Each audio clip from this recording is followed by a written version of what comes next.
Chapter 4. And in that day 7 women shall take hold of one man, saying, We will eat our own bread and wear our own apparel. Only let us be called by thy name, and take away our reproach. In that day shall the branch of the Lord be beautiful and glorious, and the fruit of the earth shall be excellent and comely for them that are escaped of Israel. And it shall come to pass that he that is left in Zion, and he that remaineth in Jerusalem, shall be called holy, even every one that is written among the living in Jerusalem.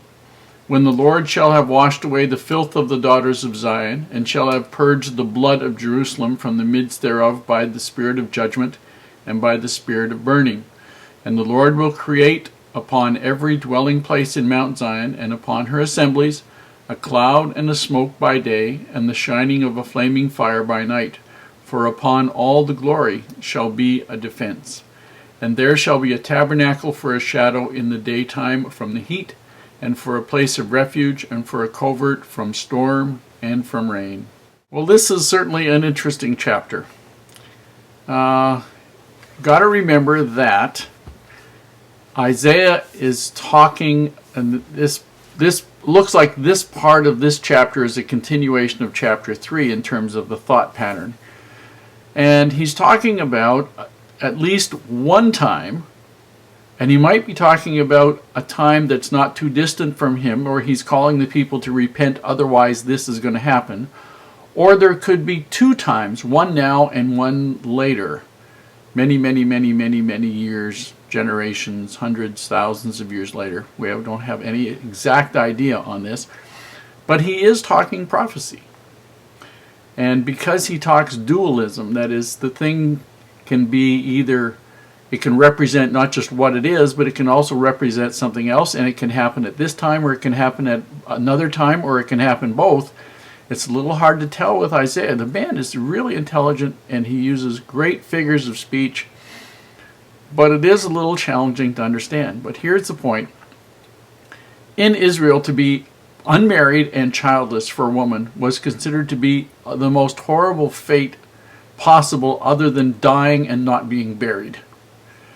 And so obviously at the time that Isaiah was talking about in the prophecy, men were in really short supply.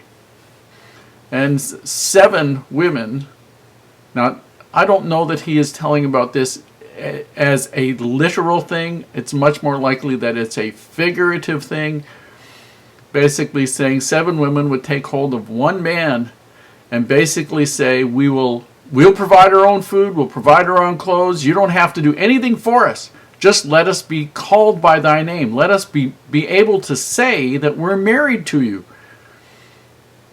so that they would not have the reproach of being unmarried.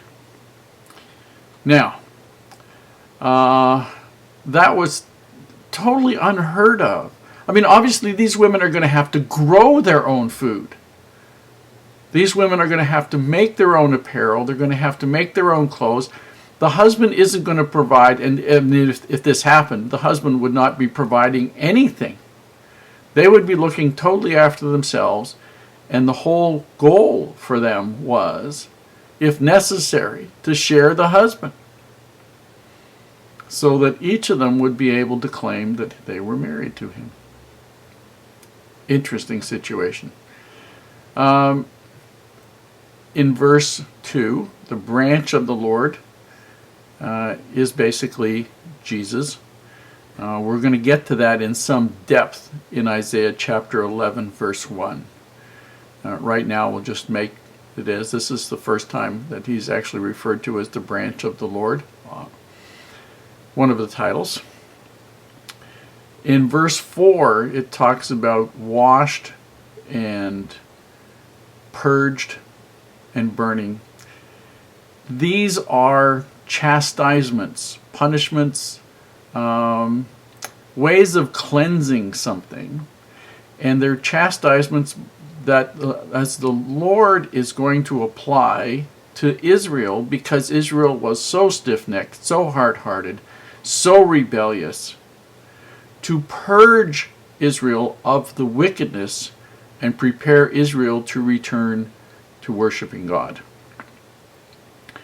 in verses 5 and 6, Zion is going to be a place of refuge, a place of glory.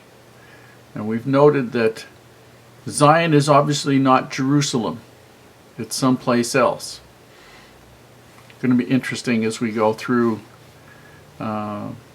Isaiah to see what other references he has to Zion.